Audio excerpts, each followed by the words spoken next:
നമസ്തേ. ജനം ഡിബേറ്റിലേക്ക് എല്ലാ പ്രിയപ്പെട്ട പ്രേക്ഷകർക്കും സ്വാഗതം. വയനാട്ടിലെ ദുരന്തഭൂമി സന്ദർശിച്ച പ്രധാനമന്ത്രി മുൻകൂട്ടി നിശ്ചയിച്ച സമയത്തിലും അധികം അവിടെ ചിലവഴിച്ചു. ദുരന്തമുഖത്ത് ഉള്ളുലഞ്ഞ അദ്ദേഹം കേന്ദ്രം കേരളത്തോടൊപ്പം എന്നും വയനാട്ടിലെ ജനതയെ രാജ്യം ചേർത്തു പിടിക്കുന്നുവെന്നും പറഞ്ഞു. കേരളത്തിന്റെ ആവശ്യങ്ങൾ അനുഭാവപൂർവ്വം പരിഗണിക്കുമെന്ന ഉറപ്പും അദ്ദേഹം നൽകിയിരിക്കുകയാണ്. ജനം ഡിബേറ്റിൽ ഇന്ന് നമ്മോടൊപ്പം ചേരുന്ന അതിഥികൾ BJP പ്രതിനിധിയായി ശ്രീ K. ഗണേഷ്, വയനാട് ജില്ലാ പഞ്ചായത്ത് പ്രസിഡന്റ് ശ്രീ ഷംസാദ് മരക്കാർ, ഇടത് നിരീക്ഷകൻ ശ്രീ റെജി ലൂക്കോസ്, ദുരന്ത നിവാരണ വിദഗ്ധൻ ഡോക്ടർ സുഭാഷ് ചന്ദ്രബോസ്, ഒപ്പം റിട്ടയർഡ് ഹൈഡ്രോഗ്രാഫർ ശ്രീ സതീഷ് ഗോപി എന്നിവരാണ്. അതിഥികൾക്കും പ്രേക്ഷകർക്കും ഒരിക്കൽ കൂടി സ്വാഗതം. ശ്രീ സതീഷ് ഗോപി, കേന്ദ്രം കേരളത്തോടൊപ്പം എന്ന് പ്രധാനമന്ത്രി വ്യക്തമാക്കി കഴിഞ്ഞു. ദുരന്തമുഖം അദ്ദേഹം സന്ദർശിച്ചു. പതിവിലും കൂടുതൽ സമയം അദ്ദേഹം ദുരന്തമുഖത്ത് ചിലവഴിച്ചു. അതിൻ്റെ ഇരകളായവരോട് അദ്ദേഹം അനുഭാവപൂർവ്വം തന്നെയാണ് പെരുമാറിയതും. അതുമാത്രമല്ല, ദുരന്തത്തിൻ്റെ തീവ്രത കൃത്യമായി അദ്ദേഹം മനസ്സിലാക്കുകയും അതുമായി ബന്ധപ്പെട്ട കാര്യങ്ങൾ തന്നെ അവലോകന യോഗത്തിൽ ചർച്ച ചെയ്യുകയും ചെയ്തു. കേരളത്തിൻ്റെ ആവശ്യങ്ങളെല്ലാം വിശദമായ ഒരു മെമ്മോറാണ്ടമായി അവതരിപ്പിക്കാനാണ് പറഞ്ഞിരിക്കുന്നത്. അതിനുശേഷമായിരിക്കും തുടർ നടപടികൾ കേന്ദ്രം കൈക്കൊള്ളുക. അതിനു മുൻപ് കേരളത്തിൻ്റെ ചില ആവശ്യങ്ങളിൽ പ്രധാനമായവ പുനരധിവാസം സംബന്ധിച്ചാണ്. അതോടൊപ്പം തന്നെ കാലാവസ്ഥാ വ്യതിയാനത്തെക്കുറിച്ച് പഠിക്കുന്നതിനായി സമഗ്രമായ ഒരു പഠനം, അതിനാവശ്യമായ ഒരു ഗവേഷണമൊക്കെ നടത്തണമെന്നും അതിനായി സാമ്പത്തിക സഹായം നൽകണമെന്നുമൊക്കെ ആവശ്യപ്പെട്ടിട്ടുണ്ട്. കേരളം പ്രധാനമായും മുന്നോട്ട് വയ്ക്കേണ്ടുന്ന ആവശ്യങ്ങൾ ഇതൊക്കെ തന്നെയാണോ, അതോ ഒരു പടി കൂടി കടന്ന് മറ്റെന്തെങ്കിലും കാര്യങ്ങൾ കേന്ദ്രത്തിന് മുൻപാകെ സമർപ്പിക്കേണ്ടതുണ്ടോ? ഈ ചോദ്യത്തിന് ഉത്തരം പറയുന്നതിന് മുൻപ് വളരെ പ്രധാനപ്പെട്ട ഒരു കാര്യം പറയാനുണ്ട്. അതായത് ഒരു പത്രമാധ്യമങ്ങളോ ഒരു ദൃശ്യമാധ്യമങ്ങളോ ഇതേവരെ അതിനെക്കുറിച്ച് ഒരു അക്ഷരം മിണ്ടിയിട്ടില്ല എന്നുള്ളതാണ്. ശ്രീ നരേന്ദ്രമോദി അദ്ദേഹം ഇന്ത്യൻ പ്രധാനമന്ത്രി ആകുന്നതിന് മുമ്പ് ഗുജറാത്ത് മുഖ്യമന്ത്രിയായിരുന്നു. 2001 ഗുജറാത്തിൽ കച്ച് ദുരന്തം. ആ ദുരന്ത മേഖലയിൽ ഓടി നടന്ന് രക്ഷാപ്രവർത്തനങ്ങൾ ചെയ്ത, നേതൃത്വം കൊടുത്ത, അഥവാ വളരെ എഫക്റ്റീവായിട്ട് ചെയ്ത ഒരാളാണ് ശ്രീ നരേന്ദ്രമോദി. 1979 മച്ചുവാ ഡാം ഗുജറാത്തിൽ പൊട്ടി. ഏകദേശം ഔദ്യോഗികമായിട്ട് 10,000 ആണെങ്കിലും 13,000 ആണെങ്കിലും അനൗദ്യോഗികമായി 25,000-ലേറെ ആൾക്കാർ കൊല്ലപ്പെട്ടു.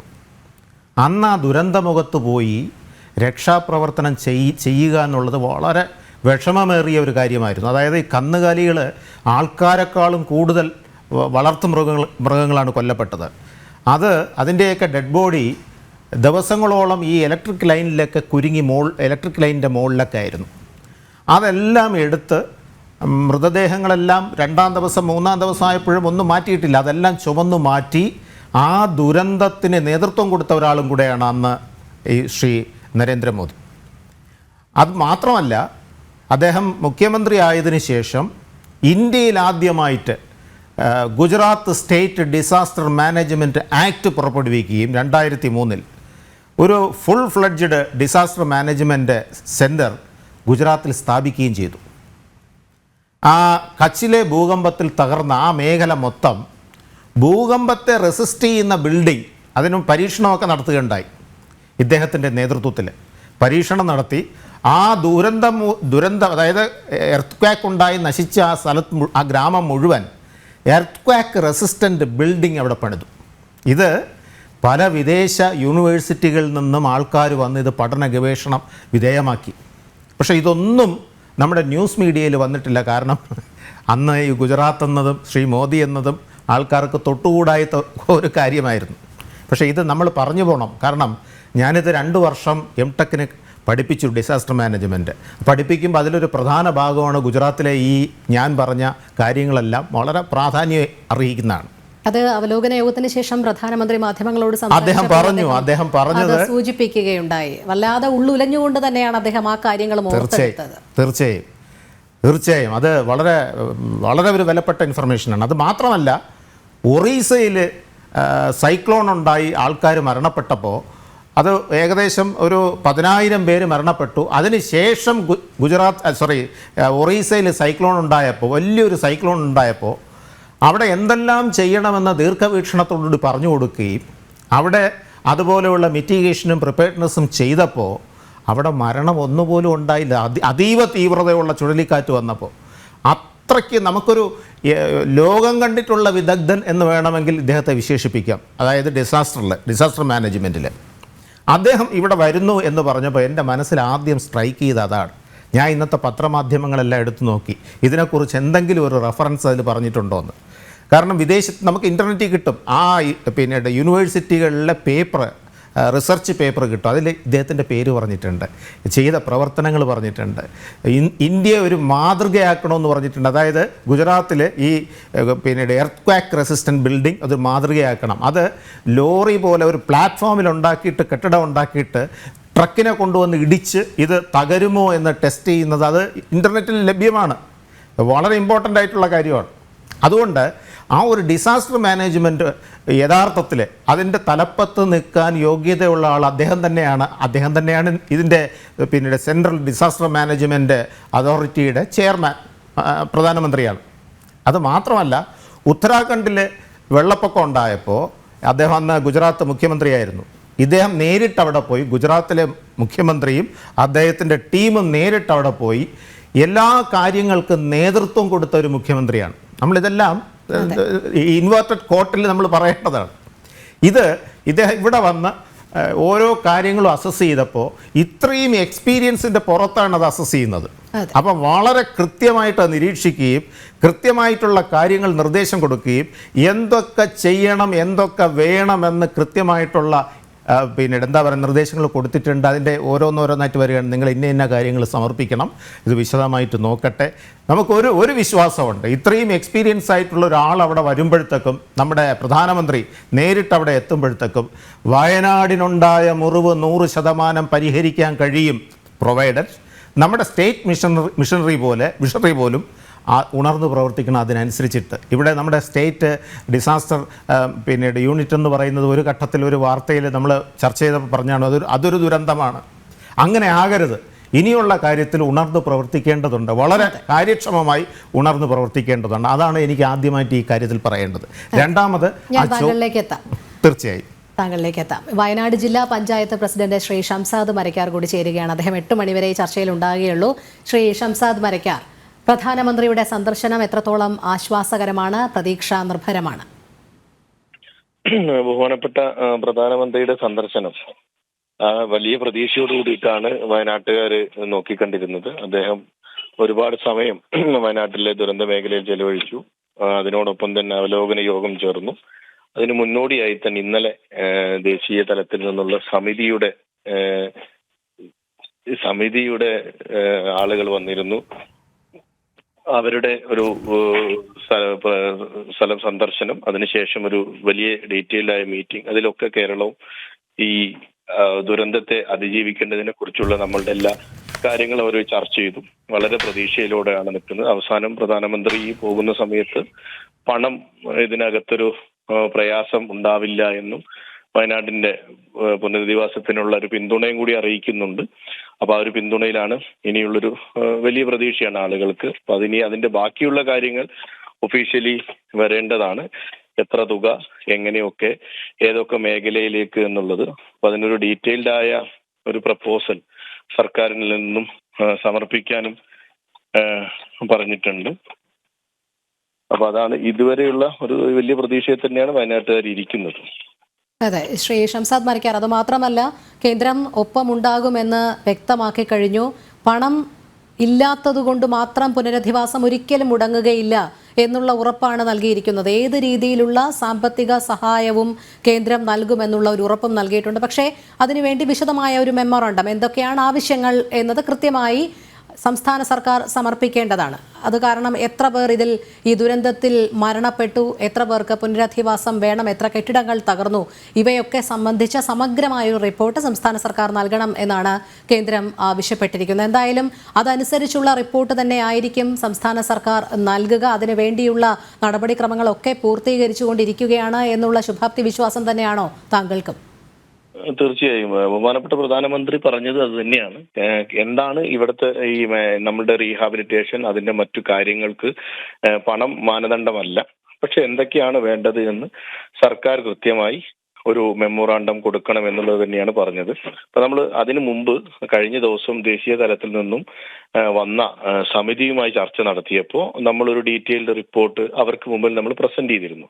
അതെല്ലാവരും ചേർന്ന് തയ്യാറാക്കിയ വീടുകളുടെയും പൊതു ഇടങ്ങളുടെയും മറ്റ് നഷ്ടങ്ങളുടെയും ഒക്കെ കണക്കുകൾ, പിന്നെ നമ്മളുടെ മൃഗ സംരക്ഷണ മേഖലയിൽ വന്ന നഷ്ടം, വിദ്യാഭ്യാസ മേഖലയിൽ വന്നത്, അതിനേക്കാളൊക്കെ ഉപരി അവിടെ തൊഴിലെടുക്കുന്ന ആളുകളുടെ തൊഴിൽ നഷ്ടമുണ്ട്. കാരണം അവർക്കൊന്നും സാധാരണക്കാരാണ്. അപ്പോൾ തോട്ടം മേഖലയിൽ പണിയെടുക്കുന്ന ആളുകളുണ്ട്. അതിനോടൊപ്പം ചെറിയ ചെറിയ പ്രവർത്തികൾ ചെയ്ത് ഓട്ടോറിക്ഷ ഓടിച്ചും വാഹനം ഓടിച്ചും ഒക്കെ അതെല്ലാം നഷ്ടപ്പെട്ടു എന്നുള്ളത് അതടക്കമുള്ള ഒരു പ്രസന്റേഷനാണ് ഉപസമിതിക്ക് മുമ്പിൽ നൽകിയത്. ബഹുമാനപ്പെട്ട മുഖ്യമന്ത്രി ആ മീറ്റിംഗിൽ തന്നെ ഡീറ്റെയിൽഡ് ആയ പ്രപ്പോസൽ ഇതുമായി ബന്ധപ്പെട്ട് സംസ്ഥാന സർക്കാർ കേന്ദ്ര സർക്കാരിലേക്ക് സമർപ്പിക്കുമെന്ന് പറയുന്നുണ്ട്. അവർ ഒരു കൂടിയാലോചന കൂടെ, ഒരു ഡാറ്റ സംസ്ഥാന സർക്കാരിന്റെ കൈവശമുണ്ട്, ജില്ലാ ഭരണകൂടത്തിന്റെ കൈവശമുണ്ട്. പക്ഷെ ഇതിനകത്ത് എത്ര ആളുകളെ, പ്രാദേശിക സർക്കാരുകളെയും MLA-മാരെയും മന്ത്രിമാരുടെയും എല്ലാം ഇരുന്നൊരു നല്ല രീതിയിലുള്ളൊരു മെമ്മോറാണ്ടം തയ്യാറാക്കി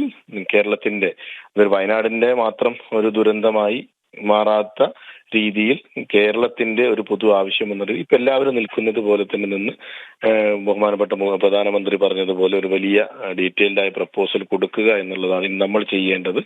അതിന് പണം തടസ്സമാവില്ല എന്ന് പറയുമ്പോൾ നമ്മൾ ഇത്ര കോടി രൂപ ആവശ്യപ്പെടുക അല്ലെങ്കിൽ ഇത്ര കൂടി തരും എന്നുള്ളതിനേക്കാൾ ഉപരി ഈ പ്രപ്പോസലിന് ശേഷമായിരിക്കാം എനിക്ക് തോന്നുന്നത് അതിനകത്തൊരു ഡീറ്റെയിൽ ഡിസ്കഷൻ നടക്കുന്നത്. അപ്പോൾ അദ്ദേഹം ഇവിടെ വന്നു, കണ്ടു, ആശുപത്രിയിൽ പോയി രോഗികളായിരിക്കുന്ന ആളുകളെ കണ്ടു, ക്യാമ്പ് സന്ദർശനം നടത്തി, ചൂരൽമലയിലെ വെള്ളാർമല സ്കൂളിന്റെ പരിസരത്ത് സമയം ചെലവഴിച്ചു, ബെയിലി പാലം സന്ദർശിച്ചു, അതിന് തൊട്ടപ്പുറത്തേക്ക് മുണ്ടക്കയുടെ പ്രദേശങ്ങൾ നോക്കി. അപ്പൊ ഇതെല്ലാം അദ്ദേഹത്തിനും പൂർണ്ണമായ ബോധ്യം നിലവിലുണ്ട്. അദ്ദേഹം അത് കൃത്യമായി എക്സ്പ്രസ് ചെയ്തിട്ടുണ്ട്, അത് കണ്ടതും അതിന്റെ ഒരു പ്രയാസവും ഒക്കെ. അപ്പൊ അത് നമ്മളുടെ ഡീറ്റെയിൽഡ് റിപ്പോർട്ട് കൂടി കിട്ടിയ ഒരു ചർച്ചയ്ക്ക് ശേഷമാണെങ്കിൽ പോലും വയനാടിന് ആവശ്യമായ അത്രയും ഒരു സാമ്പത്തിക പാക്കേജ്, അതിനോടൊപ്പം തന്നെ ഈ കാലാവസ്ഥാ വ്യതിയാനവുമായി ബന്ധപ്പെട്ടും ഡിസാസ്റ്ററും ഒക്കെ ആയി ബന്ധപ്പെട്ടുള്ള നമുക്ക് വേണ്ട ചില കാര്യങ്ങൾ കൂടെ ആ മീറ്റിംഗിന്റെ ഭാഗമായി ഉണ്ടാവുന്നുണ്ട്. അത് നമ്മുടെ ഒരു കാലാവസ്ഥയിൽ കുറച്ചുകൂടി ആക്യുറേറ്റ് ആയ നിർദ്ദേശങ്ങൾ, ഡിസാസ്റ്ററിന് നമുക്കൊരു വന്നതിന് ശേഷമുള്ള ചർച്ചയ്ക്കപ്പുറം ഒരു വാർണിംഗ് സിസ്റ്റത്തെ കുറിച്ചുള്ള ചർച്ച. അപ്പൊ അതെല്ലാം സംസ്ഥാന കേന്ദ്ര രണ്ട് സർക്കാരുകളും ചേർന്നുകൊണ്ട് നിന്നാൽ മാത്രമേ അത്തരം ചില കാര്യങ്ങൾ നമുക്ക് പൂർത്തിയാക്കാൻ കഴിയുകയുള്ളൂ. അപ്പൊ അതിനൊരുമിച്ച് നിൽക്കാൻ കഴിയുമെന്നുള്ളത് തന്നെയാണ് പ്രധാനമന്ത്രിയുടെ ഇന്നത്തെ ഒരു സന്ദർശനത്തിൽ കൂടി നമുക്കും തോന്നിയത്. അതെ, ശ്രീ ഷംസാദ് മരിക്കാർ, അതോടൊപ്പം ഈ വിശദമായ മെമ്മോറാണ്ടം സമർപ്പിക്കുമ്പോൾ അതിൽ ആദ്യം സംസ്ഥാന സർക്കാർ ഉന്നയിച്ചിരുന്നത് 2000 കോടിയുടെ സമഗ്ര പാക്കേജ് ആയിരുന്നു. പുനരധിവാസത്തിന് പ്രത്യേക പാക്കേജ് വേണം എന്നുള്ളൊരു ആവശ്യം വരുന്നുണ്ട്. അതോടൊപ്പം തന്നെ ഈ ദുരന്തത്തിലകപ്പെട്ട കുട്ടികളുടെ വിദ്യാഭ്യാസത്തിന് വേണ്ടിയിട്ടുള്ള പ്രത്യേക പാക്കേജ്, ഇങ്ങനെ പ്രത്യേകം പാക്കേജുകളായി ഉള്ള ഒരു പുനരധിവാസവും അതിജീവനവും തന്നെയാണോ ഉദ്ദേശിക്കുന്നത്? തീർച്ചയായും നമ്മൾ രണ്ട് രീതിയിലാണ്. ഒന്ന്, നമുക്ക് നേരിട്ട് ഈ ദുരന്തം അഫക്റ്റ് ചെയ്ത ആളുകളുടെ റീഹാബിലിറ്റേഷൻ എന്ന് പറയുന്നുണ്ട്. അത് കേവലം നമ്മൾ സ്ഥലം കണ്ടെത്തി അതിലൊരു വീട് വെച്ച് കൊടുക്കുക എന്നല്ല, ആ വീടും സ്ഥലവും അവർക്ക് ലഭ്യമാകുന്നതിന് മുറക്കി അവർക്കുള്ള ജീവിതത്തിലേക്ക് തിരിച്ചു വരാനുള്ള തൊഴിൽ കൂടെ അവർക്ക് ആവശ്യപ്പെടും. അവരെന്താണോ തൊഴിൽ ചെയ്തുകൊണ്ടിരിക്കുന്നത് അതിനൊരു മൈക്രോ പ്ലാൻ ഉണ്ടാവുകയും ആ പ്ലാൻ നമുക്കൊരു പലിശരഹിതമായി സാമ്പത്തികമായി അവരെ സഹായിച്ചാൽ മാത്രമേ അവർക്ക് തിരിച്ചു വരാൻ കഴിയൂ. കാരണം അവരുടെ കയ്യിൽ ഇനി ഒരു കാശും ബാക്കിയില്ല. അപ്പൊ നമ്മൾ കൊടുത്താൽ മാത്രമേ അവർക്ക് അവരുടെ ലൈഫ് റീസ്റ്റാർട്ട് ചെയ്യാൻ പറ്റൂ. അതൊരു പുനരധിവാസത്തിന്റെ ഭാഗമായി എടുക്കണമെന്ന് നമ്മൾ പറഞ്ഞിരുന്നു. അതിനോടൊപ്പം തന്നെ ഇപ്പൊ നിലവിൽ സാമ്പത്തികമായി ബാങ്കുകളിൽ നിന്നും മറ്റുമൊക്കെ വായ്പ എടുത്തിട്ടുണ്ട് ഒരുപാട് ആള്, വീട് നിർമ്മാണത്തിനും സ്വയം തൊഴിലിനും MSME ഒക്കെ നടത്താൻ. അപ്പൊ അത് അവർക്ക് പൂർണ്ണമായി നഷ്ടപ്പെട്ടു. അപ്പൊ അതും ഈ പാക്കേജിന്റെ ഭാഗമാണ്. നമ്മളൊരു കേവലം ഒരു സ്ഥലം, വീട് എന്ന പാക്കേജിനേക്കാൾ അപ്പുറം സ്ഥലം വേണം, വീട് വേണം, അവരുടെ ഒരു വരുമാനം നമ്മൾ ഉറപ്പുവരുത്തണം. കാരണം ഒരു വാർഡിൽ തന്നെ ഏകദേശം 300-350 ആളുകൾ തൊഴിലുറപ്പ് പദ്ധതി എടുത്തുകൊണ്ടിരുന്ന ആളുകളാണ്. അപ്പോൾ ആ ആളുകൾക്കൊന്നും ഇനിയിപ്പോൾ അവിടെ പോകാനും തൊഴിലെടുക്കാനുമുള്ള സാഹചര്യം, അപ്പൊ അവർക്കൊരു വരുമാനം നിലവിലില്ല എന്നുള്ളതാണ്. ചെറിയ സ്ഥാപനങ്ങൾ നടത്തിയിരിക്കുന്ന എല്ലാ സ്ഥാപനങ്ങളും നശിച്ചുപോയി. അതിൽ എല്ലാം ലോണും കാര്യങ്ങളും ഒക്കെ ഉള്ള സ്ഥാപനങ്ങളാണ്. അപ്പൊ അത് നമുക്ക് തിരിച്ചു കൊണ്ടുവരണം. അപ്പൊ ആ ഒരു പാക്കേജ് കൂടെ കൊണ്ടുവരണം. അതിനോടൊപ്പം നമ്മൾ പൊതു സ്ഥാപനങ്ങൾ, വെള്ളാർമല സ്കൂള്, മുണ്ടക്കൈ സ്കൂൾ, എനിക്ക് തോന്നുന്നത് പ്രധാനമന്ത്രി ഏറ്റവും കൂടുതൽ സമയം ചെലവഴിച്ചതും ഏകദേശം വെള്ളാർമല ഹയർ സെക്കൻഡറി സ്കൂളിന്റെ പരിസരത്താണ്. അപ്പം ആ സ്കൂൾ നമുക്ക് പൂർണ്ണമായി ഇനി അവിടെ അത് പ്രവർത്തിക്കുക എന്ന് പറയുന്നത് ചിന്തിക്കാൻ പോലും കഴിയില്ല. കാരണം ആ രീതിയിലാണ് ആ സ്കൂളിന്റെ ഘടന.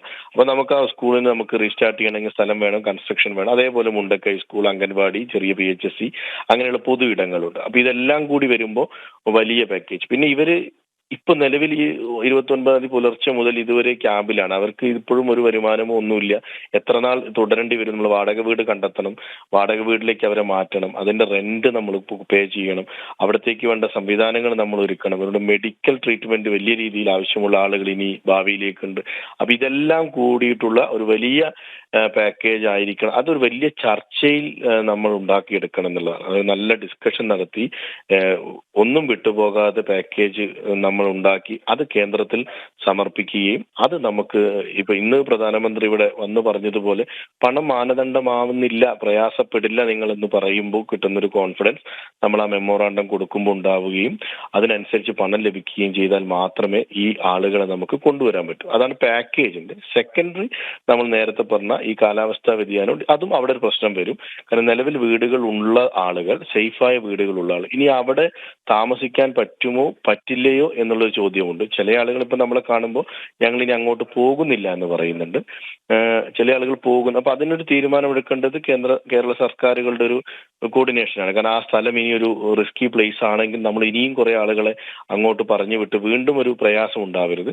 ഇനി അങ്ങനെ നമ്മൾ പറഞ്ഞു വിടുന്നില്ല, അവിടെ ഇനി നമ്മൾ താമസിക്കാൻ പറ്റില്ല എന്നാണ് നമ്മൾ കണ്ടെത്തുന്നതെങ്കിൽ അവരെ കൂടെ നമ്മൾ റീഹാബിലിറ്റ് ചെയ്യേണ്ടി വരും. അപ്പൊ അവർക്ക് നഷ്ടപരിഹാരം കൊടുക്കേണ്ടി വരും. കാരണം അവരുടെ വീടുകൾ അവിടെ ഉണ്ട്. അപ്പൊ നഷ്ടപരിഹാരം കൊടുത്ത് ചിലപ്പോൾ അവർ റീഹാബിലിറ്റേഷൻ നടത്തേണ്ടി വരും. അപ്പൊ അതെല്ലാം ഈ പാക്കേജിന്റെ ഭാഗമാവുക എന്നുള്ളതാണ് ഇനി ഞങ്ങളും പ്രതീക്ഷിക്കുന്നത്. ശരി, വളരെ നന്ദി ശ്രീ ഷംസാദ് മരക്കാർ പ്രതികരിച്ചതിന്.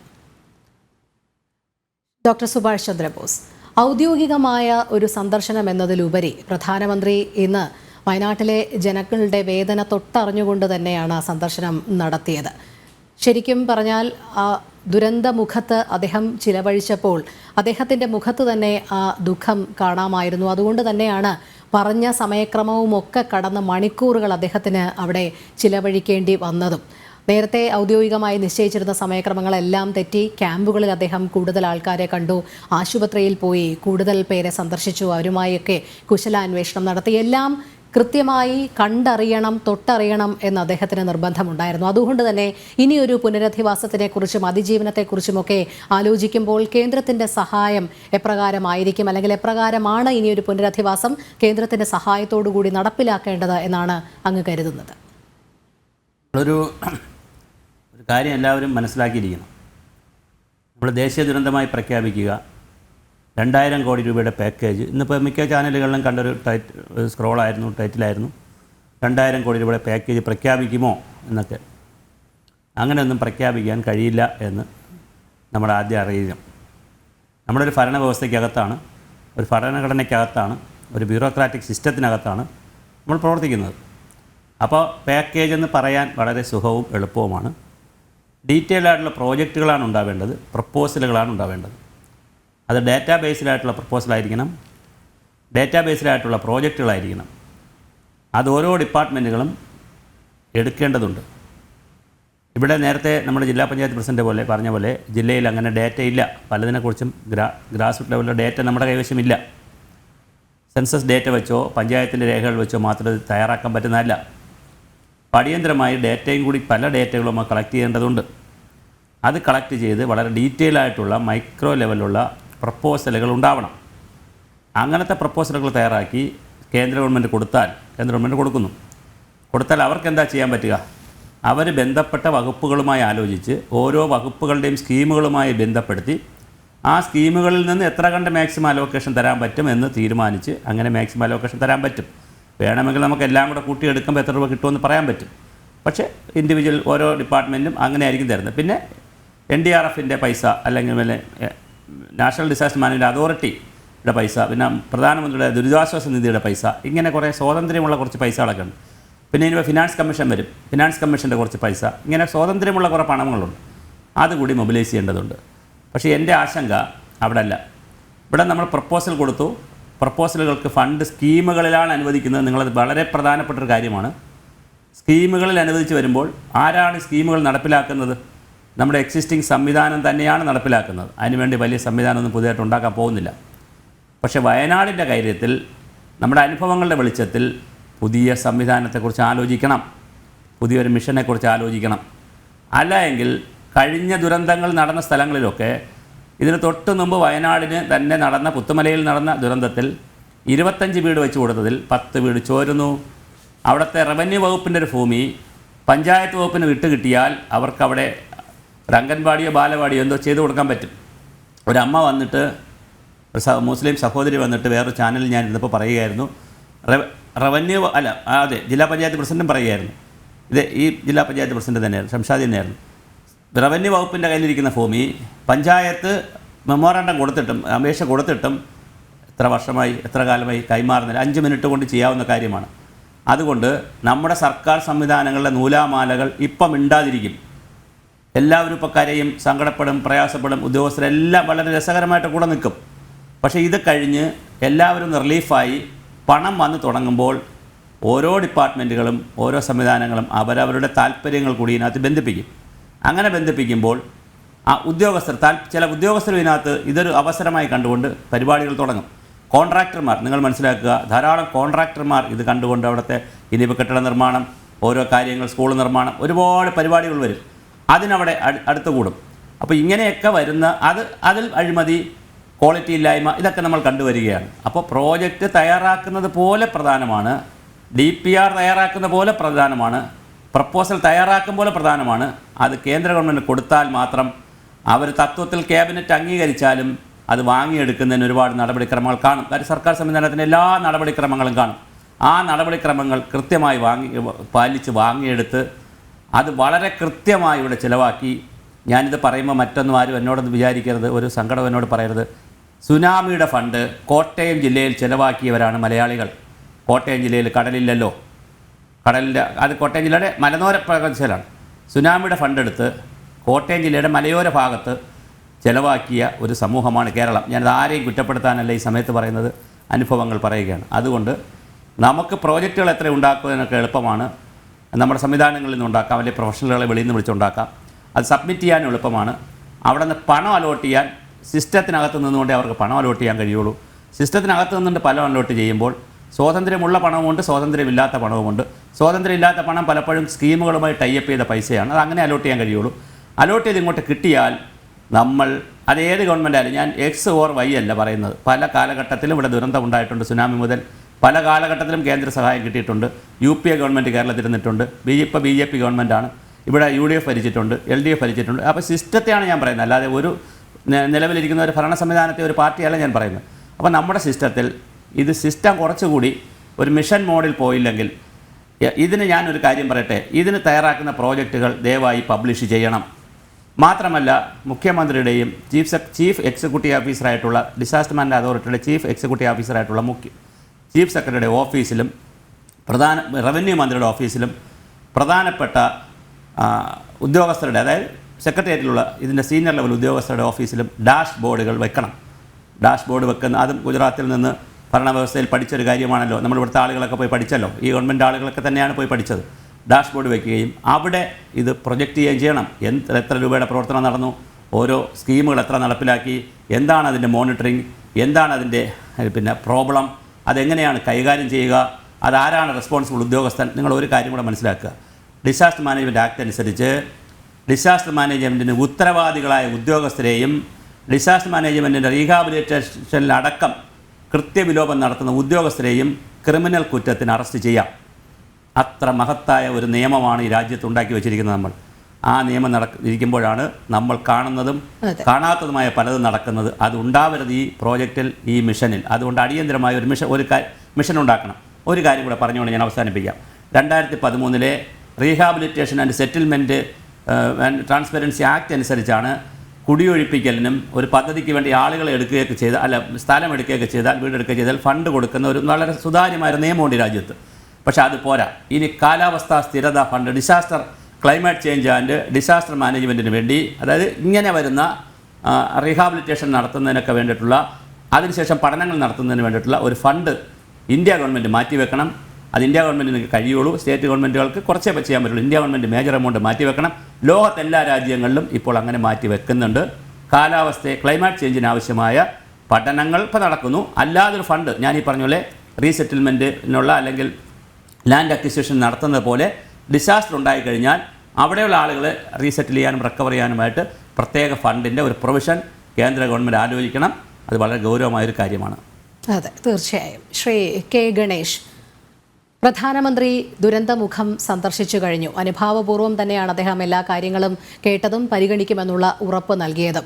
നേരത്തെയുള്ള നമ്മുടെ അതിഥികൾ സൂചിപ്പിച്ചതുപോലെ ഇനി സംസ്ഥാന സർക്കാർ ചെയ്യേണ്ടത് സമയോചിതമായ ഇടപെടലും കൃത്യമായ കാര്യനിർവഹണവും തന്നെയാണ്. ഒരു അഴിമതി പോലും തൊട്ട് തീണ്ടാത്ത വിധത്തിൽ തന്നെ ആയിരിക്കണം ഇവരുടെ പുനരധിവാസവും അതിജീവനവും ഒക്കെ ഉറപ്പുവരുത്തേണ്ടത്. അങ്ങനെയുള്ള ഇച്ഛാശക്തിയുള്ള ഒരു സർക്കാരും സർക്കാർ പ്രതിനിധികളും തന്നെയാണ് നമുക്ക് ആവശ്യവും. ഗണേഷിന്റെ അഭിപ്രായത്തിൽ നമ്മുടെ ചരിത്രത്തിൽ ഒരു പ്രധാനമന്ത്രിയും കാണിക്കാത്ത തരത്തിൽ ദുരന്ത മേഖലയിൽ നിശ്ചയിച്ചിൽ അധികം സമയം അദ്ദേഹം നമ്മുടെ വയനാട്ടിൽ ഇന്ന് ചെലവഴിച്ചത്. അദ്ദേഹത്തിന്റെ ഒരു പകൽ മുഴുവൻ ഇന്ന് ദുരന്ത മേഖലകളിൽ വളരെ നേരിട്ടിട്ട് തന്നെ, കാരണം എല്ലാവരും അതിശയിപ്പിക്കുന്ന തരത്തിലായിരുന്നു. കാരണം അദ്ദേഹത്തിന് ഞാൻ ഓരോരുത്തരും നോക്കി ചോദിക്കുന്ന ചോദ്യമുണ്ട്. ഒക്കെ എല്ലാവരും ഈ ഷൂ ധരിച്ച് എന്താ പറയാ അവിടുത്തെ മാർഗമായിട്ടുള്ള ഷൂ ഒക്കെ ധരിച്ചിട്ടാണ് പോകുന്നത്. എന്നാൽ അങ്ങനെ ഒരു കാര്യം ഡയറക്റ്റ് അവരുടെ അടുത്തേക്ക് തന്നെ ഇറങ്ങിച്ചെന്ന് അവർക്ക് സ്വാതന്ത്ര്യം ഏകുന്ന ഒരു സമയം, അവർക്ക് അവരുടെ കൂടെ ഉണ്ട്, ഒരു രാജ്യം മുഴുവൻ കൂടെയുണ്ട് എന്ന അവർക്ക് കൊടുക്കുന്ന സന്ദേശം, അത് പ്രധാനമന്ത്രിയുടെ സന്ദേശം വളരെ വലിയ തോതിൽ ഉണ്ടായിരുന്നു. ഒപ്പം തന്നെയായിരുന്നു എങ്ങനെ രക്ഷിച്ചെടുക്കാം, അല്ലെങ്കിൽ അവരുടെ ദുഃഖത്തിൽ എങ്ങനെയാണ് ഓരോരുത്തരും പങ്കുചേരുന്നത് എന്നൊരു ചിന്ത ഉണ്ടായിരുന്നു. ഇത് വരവോടുകൂടി അതൊക്കെ വലിയ. ശ്രീ ഗണേഷ്, ഞാനൊന്ന് ഇടപെടുകയാണ്. താങ്കളുടെ ഓഡിയോയിൽ ചെറിയ ചില സാങ്കേതിക പ്രശ്നങ്ങളുണ്ട്, നമുക്കത് പരിഹരിക്കാം. ശ്രീ കെ ഗണേഷ്, തുടരാം.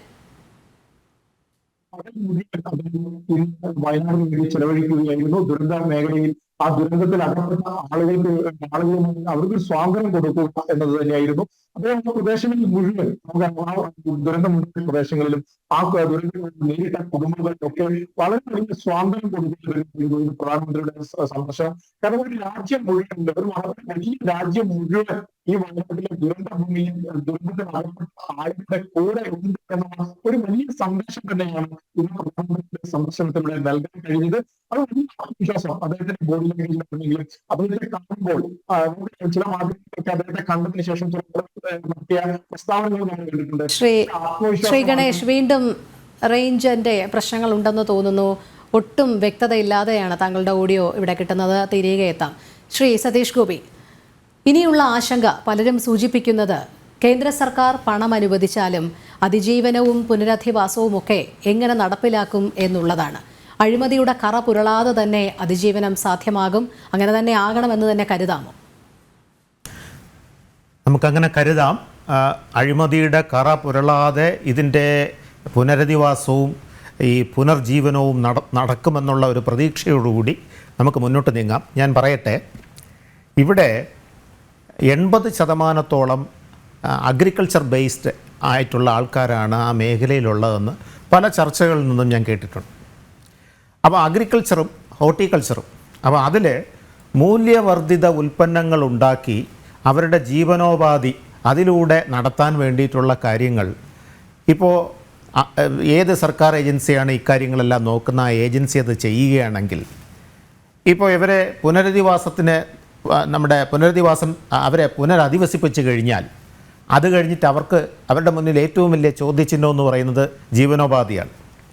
അപ്പോൾ ജീവനോപാധി ആ രീതിയിൽ ചെയ്താൽ തുടർന്ന് വരുന്ന കാര്യങ്ങളാണ്, അവരുടെ ജീവിതത്തിൽ തുടർന്ന് വന്ന കാര്യങ്ങൾ വച്ചുകൊണ്ട് തന്നെ അവർക്കൊരു ഒരു വരുമാനം അതിലൂടെ സൃഷ്ടിക്കാൻ കഴിയും, അതിലൂടെ മുന്നോട്ട് പോകാൻ കഴിയും. അപ്പോൾ ആ രീതിയിൽ ഹോർട്ടിക്കൾച്ചറും അഗ്രികൾച്ചറും ബേസ് ചെയ്തുകൊണ്ട് മൂല്യവർദ്ധിത ഉൽപ്പന്നങ്ങൾ ഉണ്ടാക്കാനും വിപണനം നടത്തുവാനുമുള്ള സൗകര്യം എത്രയും പെട്ടെന്ന് ചെയ്തു കൊടുക്കേണ്ടതാണ്. അതൊരു വരുമാന മാർഗമാണ്. രണ്ടാമത്തെ കാര്യം എന്ന് പറയുന്നത് ഓരോ സംരംഭങ്ങൾ പിന്നീട് വികസിപ്പിച്ചെടുക്കാനും അവർക്ക് ഏതൊക്കെ പിന്നീട് ചെറിയ ഒരു വരുമാനം കിട്ടത്തക്ക രീതിയിൽ ഒരു സംരംഭം ഉണ്ടാക്കിയെടുക്കാൻ കഴിയുമെന്നുള്ള പഠനം പിന്നീട് ഗ്രാസ് റൂട്ട് തലത്തിൽ നടത്തിയിട്ട് അതിന് വേണ്ടിയിട്ടുള്ള ട്രെയിനിങ്ങും ബാക്കിയുള്ള കാര്യങ്ങളും അവർക്ക് കൊടുക്കണം. അവർക്ക് സ്വന്തം കാലിൽ നിൽക്കാൻ കഴിയണം. നമുക്ക് എന്നും അവരെ സാമ്പത്തികമായി സഹായിച്ചുകൊണ്ട് നിൽക്കാൻ അതൊരു ബുദ്ധിമുട്ടാണ്. എപ്പോഴും അവരെ ഒരു വരുമാനം ഇവർക്കുണ്ടായി അവർക്ക് പിന്നീട് അവരുടെ ജീവിതം മുന്നോട്ട് സുഗമമായി ഇപ്പോൾ നേരത്തെ ഉണ്ടായിരുന്ന രീതിയിൽ മുന്നോട്ട് കൊണ്ടുപോകാൻ കഴിയണം. അത് മാത്രമല്ല, ഇവിടെ കെട്ടിടത്തിൻ്റെ കാര്യം പറഞ്ഞു.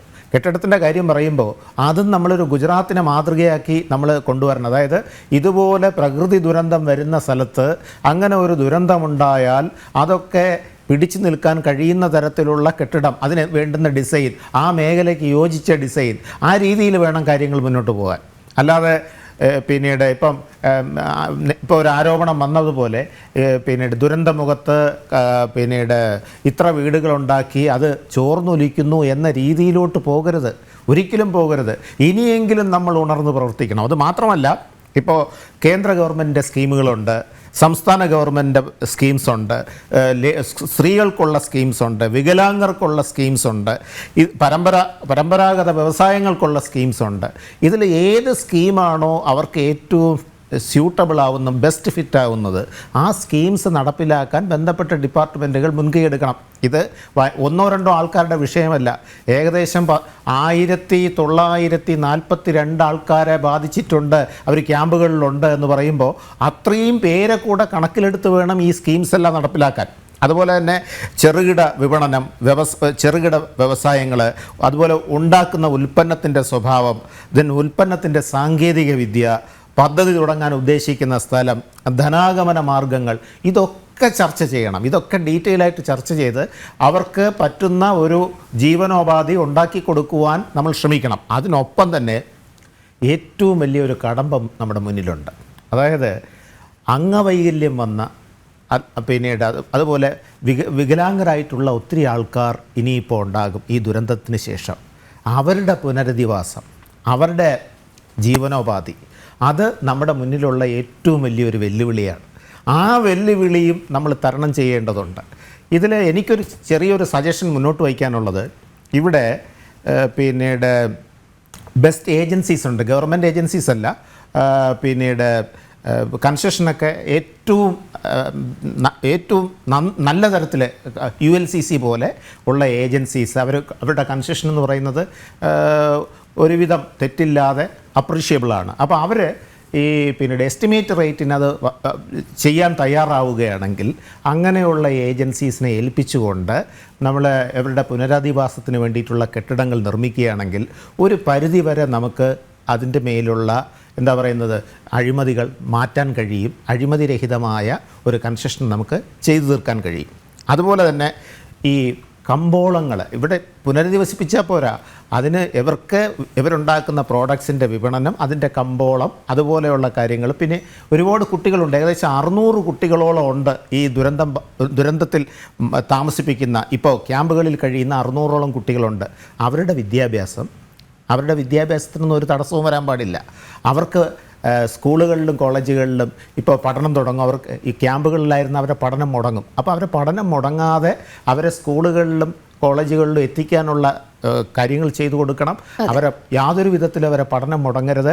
അവർക്ക് വേണ്ടുന്ന ഇപ്പോൾ അവർ എല്ലാം നഷ്ടപ്പെട്ടവരാണ്. സ്കൂളിൽ ബാഗ് ഉണ്ടാവില്ല, ബുക്സ് ഉണ്ടാവില്ല, കുട്ടികളുടെ പഠന സാമഗ്രികളുണ്ടാവില്ല, പിന്നീട് യൂണിഫോം ഉണ്ടാവില്ല. ഇതെല്ലാം ഒരു യുദ്ധകാല അടിസ്ഥാനത്തിൽ ഇതെല്ലാം ചെയ്തു കൊടുക്കണം.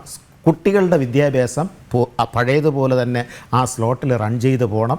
അതിന് ബന്ധപ്പെട്ട ഡിപ്പാർട്ട്മെൻ്റെല്ലാം ഈ നേരത്തെ പറഞ്ഞതുപോലെ അങ്ങോട്ടും ഇങ്ങോട്ടും മാറിയിരുന്നാൽ പോരാ, എല്ലാം ഒരു ഒറ്റ യൂണിറ്റായിട്ട് വർക്ക് ചെയ്യണം. ഇതിനൊരു എല്ലാം കൂടെ പിന്നീട് എന്താ പറയുന്ന ഒരു പിന്നെ കളക്ടറുടെ റാങ്കിലുള്ളൊരു ഉദ്യോഗസ്ഥന് ഇതിൻ്റെയൊക്കെ മേൽനോട്ടം വഹിച്ചാൽ മാത്രമേ, ഒരു IAS-കാരന് ഇതിൻ്റെ മേൽനോട്ടം വഹിച്ചാൽ മാത്രമേ നമുക്ക് പിന്നീട് ഒരു പഴുതുകളും എന്താ പറയുന്നത് ഒരു കുറ്റവും കുറവും ഇല്ലാതെ ഇത് പൂർത്തീകരിക്കാൻ കഴിയുള്ളൂ. ഇത് ചെയ്തില്ലെങ്കിൽ അത് അടുത്ത ഒരു ദുരന്തമായിട്ട് മാറും. അങ്ങനെ ഒരു ദുരന്തമായി അഴിമതിരഹിതമായി തന്നെ ഓരോ കാര്യങ്ങളും മുന്നോട്ട് കൊണ്ടുപോകണമെന്ന് തന്നെയാണ് ഇവരുടെയും അഭിപ്രായം. ശ്രീ റെജി ലൂക്കോസ്, ദുരന്ത ഭൂമിയിൽ പ്രധാനമന്ത്രിയുടെ സന്ദർശനത്തെ താങ്കൾ എങ്ങനെയാണ് കാണുന്നത്? വലിയ പ്രതീക്ഷയോടെയാണ് കാണുന്നത്. ബഹുമാനപ്പെട്ട പ്രധാനമന്ത്രി ഇന്ന് ദുരന്ത മേഖലകളിൽ സന്ദർശനം നടത്തിയതും അദ്ദേഹം അവിടെ പിന്നെ സ്കൂളുകൾ സന്ദർശിച്ചു, ആശുപത്രികൾ സന്ദർശിച്ചു, അതുപോലെ പരിക്കേറ്റ പിന്നെ കുട്ടികളെയും മറ്റുള്ളവരെയും അദ്ദേഹം സന്ദർശിച്ച് അവരെ ചേർത്ത് പിടിച്ചു. കൂടാതെ ദുരന്ത മേഖലകളിലെ കൃത്യമായ രീതിയിൽ ഡാമേജ് വന്നിരിക്കുന്ന പ്രദേശങ്ങളിൽ അദ്ദേഹം നടന്നു കണ്ടു. ഉദ്യോഗസ്ഥന്മാരോടും എല്ലാം വിശദമായ വിവരങ്ങളെല്ലാം അദ്ദേഹം ശേഖരിച്ചു. അതിലൊക്കെ കൂടുതൽ എടുത്തു പറയേണ്ടത് അദ്ദേഹത്തിന് ഫിക്സ് ചെയ്തിരുന്ന ഷെഡ്യൂളിൽ നിന്ന് വ്യത്യസ്തമായിട്ട് 1 മണിക്കൂറിന് മേൽ അദ്ദേഹം വൈകി അവിടെ സ്പെൻഡ് ചെയ്യുകയും അതിനുശേഷം മുഖ്യമന്ത്രിയുടെ പിന്നെ ബഹുമാനപ്പെട്ട സുരേഷ് ഗോപിയുടെ സാന്നിധ്യത്തിൽ നിന്ന് നടത്തിയ അവലോകന യോഗത്തിന് ശേഷം അദ്ദേഹം പ്രഖ്യാപിച്ച പ്രഖ്യാപനങ്ങൾ തീർച്ചയായിട്ടും കേരളം വലിയ പ്രതീക്ഷയോടെയാണ് കാതോർത്തത്. കേരള സർക്കാർ വലിയ പ്രതീക്ഷയോടെയാണ്. വലിയ ശുഭപ്രതീക്ഷ അദ്ദേഹത്തിന്റെ വാക്കുകളിൽ നിന്ന് നമ്മൾ പ്രതീക്ഷിക്കുന്നു. അദ്ദേഹം പറഞ്ഞത് വിശദമായ ഒരു മെമ്മോറാണ്ടം കൊടുക്കാൻ പറഞ്ഞു. കേരളത്തിന്റെ ഗവൺമെന്റ്, പ്രത്യേകിച്ച് കേരളത്തിലെ ചീഫ് സെക്രട്ടറി ബഹുമാനപ്പെട്ട വേണു അദ്ദേഹത്തിനെ കണ്ണൂർ മുതൽ അനുഗമിക്കുന്നുണ്ട്. അദ്ദേഹം വളരെ ഡീറ്റെയിൽ ആയിട്ട് തന്നെ അദ്ദേഹത്തിന്റെ യാത്രയിൽ ഉടനീളം കാര്യങ്ങളെല്ലാം അവതരിപ്പിക്കുകയും താൽക്കാലികമായിട്ട് തന്നെ പെട്ടെന്ന് തയ്യാറാക്കിയിരിക്കുന്ന മെമ്മോറാണ്ടം 2000 കോടി രൂപയുടെ ഒരു കൺസ്ട്രക്ഷൻ മെമ്മോറാണ്ടം, അതായത് പുനർനിർമ്മാണ മെമ്മോറാണ്ടം അദ്ദേഹത്തിന് സമർപ്പിച്ചു. അദ്ദേഹം ആവശ്യപ്പെട്ടിരിക്കുന്നത് ഡീറ്റെയിൽ ആയിട്ടുള്ള മെമ്മോറാണ്ടം എത്രയും പെട്ടെന്ന് തരിക. തന്നു കഴിയുമ്പോൾ തീർച്ചയായിട്ടും കേന്ദ്ര സർക്കാർ അത് പരിഗണിക്കും. കേരളം ഒറ്റയ്ക്കല്ല, രാജ്യം ഒട്ടാകെ കേരളത്തിനൊപ്പമുണ്ട്. രാജ്യങ്ങളുടെ ഏറ്റവും വലിയ ദുരന്തങ്ങളൊന്നാണിത്. അതിലുപരിയായിട്ട് അദ്ദേഹത്തെ ഹൃദയത്തിൽ സ്പർശിച്ച അദ്ദേഹത്തിന്റെ വാക്കെന്ന് പറയുന്നത് താൻ 70കളുടെ അവസാനം ഗുജറാത്തിലുണ്ടായ വലിയൊരു പ്രകൃതി ദുരന്തത്തിൽ ഒരു സേവകനായി പങ്കെടുത്തിട്ടുണ്ട്. തനിക്ക് അതുകൊണ്ട് തൊട്ടറിയാൻ പറ്റും. കുഞ്ഞുങ്ങൾക്ക് ഒറ്റപ്പെട്ട കുഞ്ഞുങ്ങളുണ്ട് അവിടെ, അവരുടെ ഭാവി, ഇതെല്ലാം പരാമർശിച്ചുകൊണ്ട് അദ്ദേഹം നടത്തിയ മാധ്യമങ്ങളോട് അല്ലെങ്കിൽ അവിടുത്തെ ആ കോൺഫറൻസ് നടത്തിയ അദ്ദേഹത്തിന്റെ പ്രതികരണങ്ങൾ വലിയ പ്രതീക്ഷയിലാണ് നമ്മൾ കേരളം കേട്ടിരിക്കുന്നത്. യാതൊരു തർക്കമില്ല കാര്യത്തിൽ. തന്നെയുമല്ല കേരള സർക്കാരിന്റെയും സൈന്യം ഉൾപ്പെടെയുള്ള സന്നദ്ധ സേവകരുടെയും പ്രവർത്തനങ്ങൾ അദ്ദേഹം സഹായിക്കുകയോട് ചെയ്തു. അതൊരു മാതൃക തന്നെ. നമുക്കറിയാം, കഴിഞ്ഞ കുറെ നാളുകളായിട്ട് രാജ്യം നേരിടുന്ന പല പ്രളയങ്ങളും പല പ്രകൃതി ദുരന്തങ്ങളിലൊക്കെ കണ്ടതിനേക്കാളൊക്കെ വ്യത്യസ്തമായിട്ട് കേന്ദ്ര സർക്കാരിന്റെ സഹായത്തോടുകൂടി, അത് നമ്മൾ മറക്കുന്നില്ല, രാഷ്ട്രീയമൊന്നും ഇതിനകത്ത് കാണുന്നില്ല. ആർമിയെ പെട്ടെന്ന് നയിക്കുകയും മറ്റെല്ലാ സന്നദ്ധ സേവനങ്ങൾക്ക് പിന്തുണ നൽകുകയും കേരളത്തിലെ യുവജന സംഘടനകളും രാഷ്ട്രീയ സംഘടനകളും എല്ലാം മറന്നുകൊണ്ട് ജാതി മത ഭേദമന്യേ ജനങ്ങൾ ഒറ്റക്കെട്ടായിട്ട് തങ്ങൾക്ക് പറ്റിയൊരു ദുരന്തമായിട്ട് കണക്കാക്കിക്കൊണ്ട് ഇന്നും അവിടെ പ്രവർത്തനങ്ങൾ തുടങ്ങുന്നതിനെ തീർച്ചയായിട്ടും പ്രധാനമന്ത്രിയുടെ ഭാഗത്തുനിന്നുണ്ടായ ആ പിന്തുണയെ വളരെ വളരെ പ്രതീക്ഷയോടെ കാണുന്നത്. പതിവ് രീതിയിലുള്ള കേരളത്തിനോടുള്ള അവഗണനകൾ മാറ്റിവെച്ച് ആ പ്രളയം തുടങ്ങിയ ഇങ്ങോട്ട് ഉള്ള പല കാര്യങ്ങളിലും കേന്ദ്ര സർക്കാരിന്റെ ഭാഗത്ത് നിന്ന് വന്നൊരു വിവേചനമുണ്ട്. അത് നമ്മൾ പറയാതെ വേണ്ടി ചർച്ചയിലേക്ക് കടക്കാൻ പറ്റത്തില്ല. അത് മാറ്റി പ്രതീക്ഷാനിർഭരമായിട്ടുള്ള ഒരു പ്രതികരണം അദ്ദേഹത്തിന് ഉണ്ടായത് തീർച്ചയായിട്ടും വലിയ രീതിയിൽ അഭിനന്ദനം അർഹിക്കുന്നതും കേരളത്തെ ചേർത്ത് പിടിക്കുമെന്ന് പറയുന്നത് വലിയ രീതിയിൽ കേരളത്തിലെ പൊതുസമൂഹം മറ്റെല്ലാം മറന്നുകൊണ്ട് അതിനോട് ഒപ്പം നിൽക്കുമെന്നാണ് നമ്മൾ പ്രതീക്ഷിക്കുന്നത്. തന്നെയല്ല, മുഖ്യമന്ത്രി അതിന്റെ ഡീറ്റെയിൽസ് എല്ലാം സമർപ്പിച്ചു. ഡീറ്റെയിൽ ആയിട്ടുള്ള ഒരു മിനി പ്രൊജക്ട് റിപ്പോർട്ട് തന്നെ PPP ആയിട്ട് അദ്ദേഹത്തിന് മുമ്പിൽ അവതരിപ്പിച്ചു. അദ്ദേഹം സാഹൂതം കേട്ടു. അപ്പൊ അങ്ങനെ തീർച്ചയായിട്ടും കേരളത്തിലെത്താനും കേരളത്തിലെ ദുരന്ത മേഖലകളിലെ വായുവിലൂടെ അല്ലെങ്കിൽ ഹെലികോപ്റ്ററിലൂടെ നിരീക്ഷണം നടത്തിയതിന് ഉപരിയായിട്ട് ആ പ്രദേശങ്ങളിലെ ഇറങ്ങിച്ചെന്ന് നടന്ന് ഇന്ത്യയുടെ ബഹുമാനപ്പെട്ട പ്രധാനമന്ത്രി അത് ഉൾക്കൊണ്ടത് നിസ്സാരമായിട്ട് എന്തായാലും കാണാൻ പറ്റത്തില്ല. അപ്പൊ അതുകൊണ്ട് വലിയൊരു പ്രതീക്ഷ, വലിയ രീതിയിലുള്ള ഒരു പാക്കേജ് അത് കിട്ടുമെന്ന് പ്രതീക്ഷിക്കുന്നു. ഈ 2000 കോടി ശ്രീ റെജി ലൂക്കോസ്, ആ പ്രതീക്ഷ അണയാതെ നോക്കേണ്ടത് ഇനി സംസ്ഥാന സർക്കാരാണ്. യാതൊരു വിമർശനത്തിനും ഇടയാക്കാതെ അത് കൃത്യമായി നടപ്പിലാക്കണം. അവിടെ ഒരു അഴിമതിയുടെ കറയും പുരളരുത്. അക്കാര്യങ്ങൾ കൂടി സംസ്ഥാന സർക്കാർ ശ്രദ്ധിക്കേണ്ടതാണ്. അല്ല, തീർച്ചയായിട്ടും സംസ്ഥാന സർക്കാരിനെ സംബന്ധിച്ചോളം ഈ പ്രളയത്തിലോ അല്ലെങ്കിൽ ഇതുപോലെ ദുരന്ത മേഖലകളിൽ ഇപ്പൊ കോവിഡ് ആണെങ്കിലും ഓക്കെ ആണെങ്കിലും നമ്മുടെ കോവിഡ് ആണെങ്കിലും ഇങ്ങനെ നോക്കുകയാണെന്നുണ്ടെങ്കിൽ ഇന്ന് വരെ അങ്ങനെയുള്ള കാര്യങ്ങളൊക്കെ മറ്റേതൊരു സംസ്ഥാനത്തിലേക്ക് മാതൃകാപരമായ രീതിയിലുള്ള പ്രവർത്തനങ്ങൾ കേരള സർക്കാർ കാഴ്ചവെച്ചിട്ടുണ്ട്. അതിലൊന്നും ഒരു തർക്കമില്ല കാര്യത്തിൽ.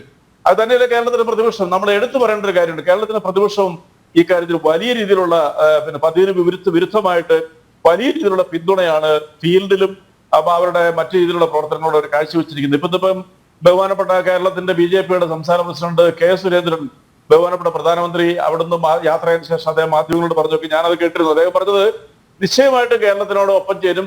BJPയുടെ ഭാഗത്തു നിന്നും കേന്ദ്ര സർക്കാരിൽ നിന്നും വലിയൊരു പിന്തുണ കിട്ടത്തക്ക രീതിയിലുള്ള സമ്മർദ്ദം ഉണ്ടാവും എന്നെല്ലാം പറഞ്ഞപ്പോൾ അത് വലിയ ശുഭതർക്കമാണ്. നമുക്കൊരു പുതിയ അധ്യായം ഇതിലൂടെ തുറക്കുന്ന പോലെ തോന്നിയിട്ടുണ്ട്. കാരണം കേരളത്തിനെ സംബന്ധിച്ചോളം കേരളത്തിന് ആവശ്യം എന്താ? രാജ്യത്ത് എവിടെയായാലും സംസ്ഥാന സർക്കാരുകൾക്ക് ഒപ്പം ചേർന്ന് സംസ്ഥാന സർക്കാരുകളെ ഉദ്ധരിക്കേണ്ട കടമ കേന്ദ്ര സർക്കാരാണ്.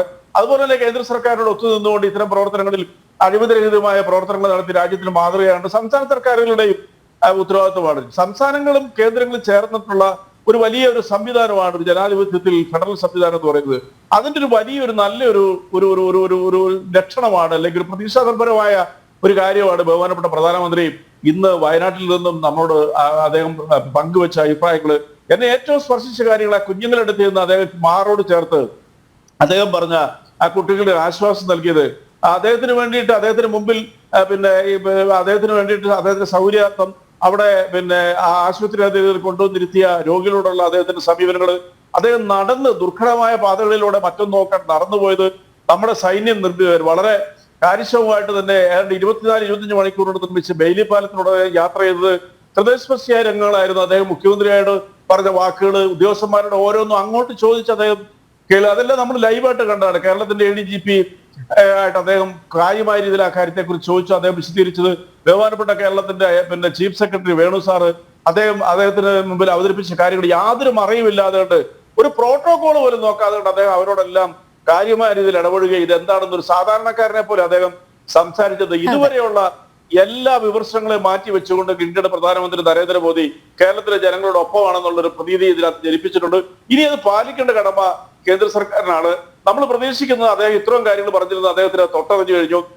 അദ്ദേഹം ഇവിടെ വന്ന് ഇതെല്ലാം കണ്ടത് അദ്ദേഹം വൈകി എന്നൊരു ആരോപണം പലരും പറഞ്ഞിട്ടുണ്ട്. അദ്ദേഹം വൈകിട്ടില്ല.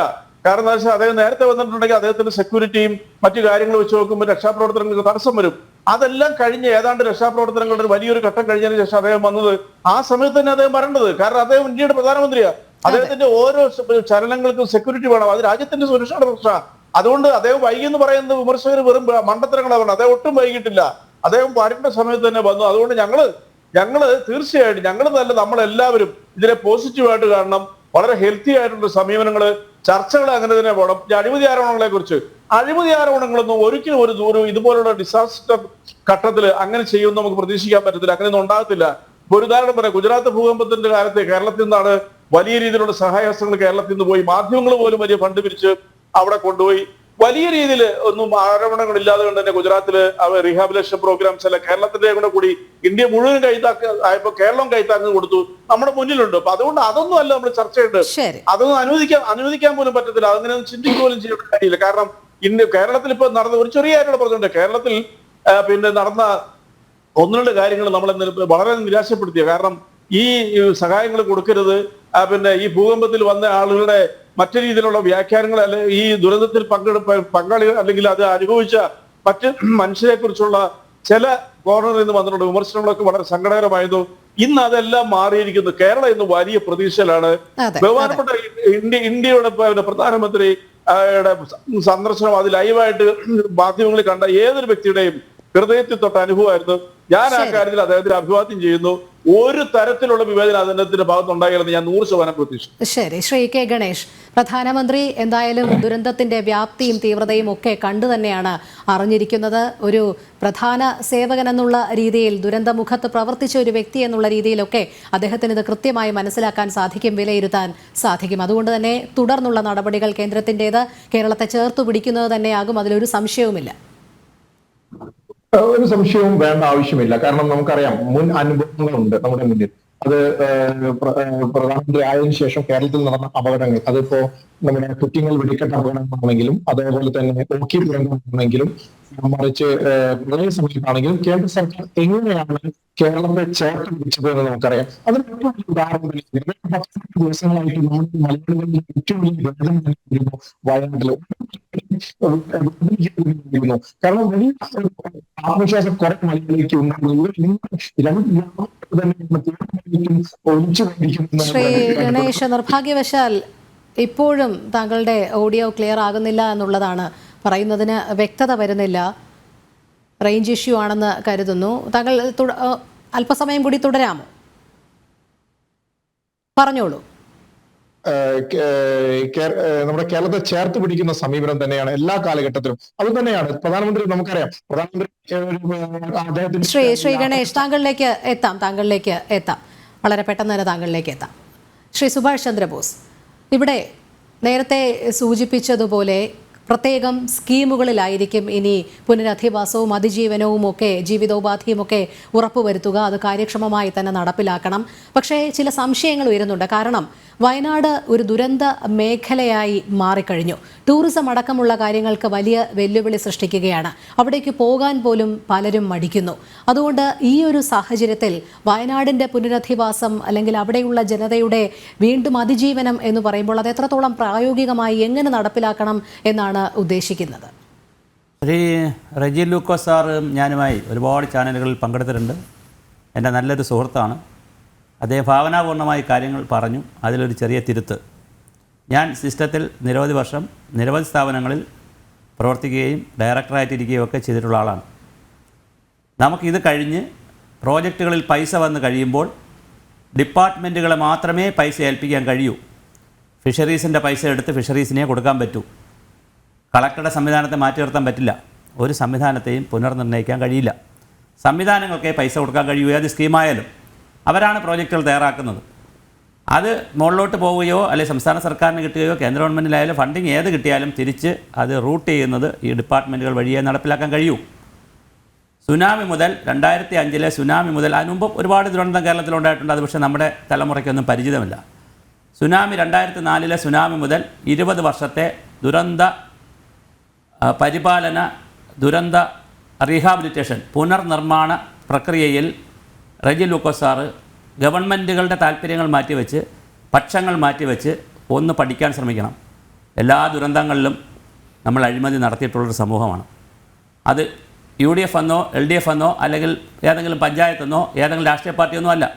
ഇപ്പോൾ BJP കുറേ പഞ്ചായത്തുകളും കൂടെ ഭരിക്കുന്നുണ്ടല്ലോ. അപ്പോൾ അതുകൊണ്ട് അവർ സംസ്ഥാനത്തില്ലെങ്കിലും ഉണ്ടല്ലോ. അതുകൊണ്ട് ഞാൻ വേറെ ഒരു പാർട്ടിയും ഫോക്കസ് ചെയ്തല്ല പറയുന്നത്. നമ്മുടെ ബ്യൂറോക്രാറ്റിക് സിസ്റ്റത്തിൽ, നമ്മുടെ പൊളിറ്റിക്കൽ സിസ്റ്റത്തിൽ അതേത് പാർട്ടിയായാലും പണം കൈകാര്യം ചെയ്യുമ്പോൾ ഒരുപാട് പ്രശ്നങ്ങൾ വരും. അതുകൊണ്ടാണ് ഞാൻ ആദ്യമേ സൂചിപ്പിക്കുന്നത്, പ്രോജക്റ്റുകൾ പൈസ താഴോട്ട് വന്നാൽ അത് സ്റ്റേറ്റ് ലെവലിലും ജില്ലാതലത്തിലും ഒരു പ്രത്യേക മിഷൻ ഇത് മോണിറ്റർ ചെയ്യുകയും ആ മിഷൻ ട്രാൻസ്പെറൻ്റായി ഇത് ചെയ്യാതിരുന്നാൽ തീർച്ചയായിട്ടും ജനങ്ങൾക്ക് ബുദ്ധിമുട്ടുണ്ടാകും. അത് നമ്മൾ കവളപ്പാറയിൽ കണ്ടു, പുത്തുമലയിൽ കണ്ടു, പൊട്ടുപൊടിയിൽ കണ്ടു, നേരത്തെ വിഴിഞ്ഞം പദ്ധതിയുടെ ഭാഗമായി കണ്ടു, ഓഖിയിൽ കണ്ടു, സുനാമിയിൽ കണ്ടു, എല്ലാത്തിലും കണ്ടു. അതുകൊണ്ട് ഈ ഞാൻ പറഞ്ഞ 4 ദിവസം കഴിയുമ്പോൾ നമ്മുടെ ചർച്ചകളും തീരും, എല്ലാവരും ചുരമിറങ്ങും. പിന്നെ ഇതെല്ലാം ചെയ്യുന്നത് സർക്കാർ സംവിധാനത്തിലാണ്. സർക്കാർ സംവിധാനം എന്ന് പറയുമ്പോൾ ഞാൻ ഈ പറഞ്ഞതുപോലെയുള്ള എല്ലാ കുഴപ്പങ്ങളും കൂടി ഉള്ളൊരു സംവിധാനമാണ്. അപ്പോൾ തീർച്ചയായും ആ കുഴപ്പങ്ങളിലൂടെ വന്നു പോകാതിരിക്കാൻ ഇത് രാജ്യത്തിന് ഇതിൻ്റെ മാതൃക ഉണ്ടാക്കേണ്ടത് എങ്ങനെയാണ്? രാജ്യത്തിന് മാതൃക എന്നൊക്കെ പറയുന്നത് നമ്മൾ ഭാവനാപൂർണ്ണമായ ചിന്തകളാണ്. എന്നെ സംബന്ധിച്ചിടത്തോളം അല്ലെങ്കിൽ എന്നെപ്പോലെ ഉള്ളവരെ സംബന്ധിച്ചിടത്തോളം കേരളത്തിലെ 2 ഭാഗങ്ങൾ, ഒന്ന് തീരപ്രദേശവും ഒന്ന് മലനാടും, 2 പ്രദേശവും ഹോട്ട്സ്പോട്ടുകളായി മാറിക്കൊണ്ടിരിക്കുകയാണ്. ഇടനാടാണ് കുറച്ചെങ്കിലും ഒരു സുരക്ഷിതമെന്ന് നമുക്ക് പറയാവുന്നത്. അതിൽ തന്നെ പ്രളയം ഉണ്ടായിക്കഴിഞ്ഞാൽ ഇടനാടിനും പ്രശ്നമാണ്. അപ്പോൾ ഈ 2 ഹോട്ട്സ്പോട്ടുകളിലും ദുരന്തങ്ങൾ നോർമലാവുകയാണ്. നമ്മളാരെങ്കിലും ചർച്ച ചെയ്യുന്ന, ഇനിയിപ്പോൾ ചർച്ച വരും. IMDയുടെ പുതിയ റിപ്പോർട്ട് വന്നിട്ടുണ്ട്.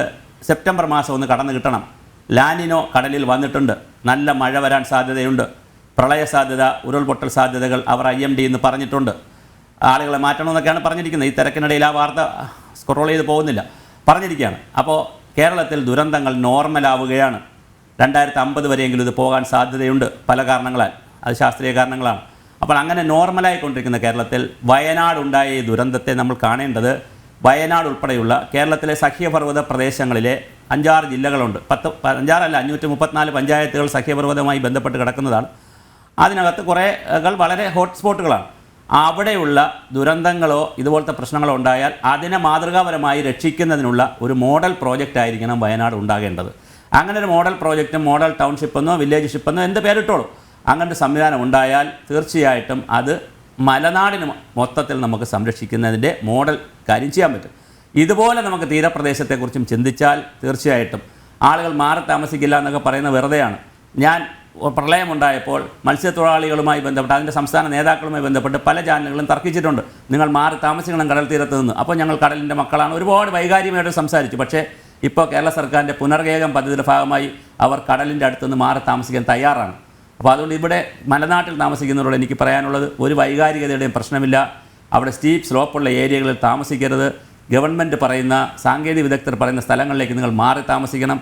അതിന് പറ്റിയ കെട്ടിടങ്ങളെ നിങ്ങൾ ചെയ്യാവൂ. ഇന്നലെ ഒരു ചാനലിൽ നമ്മുടെ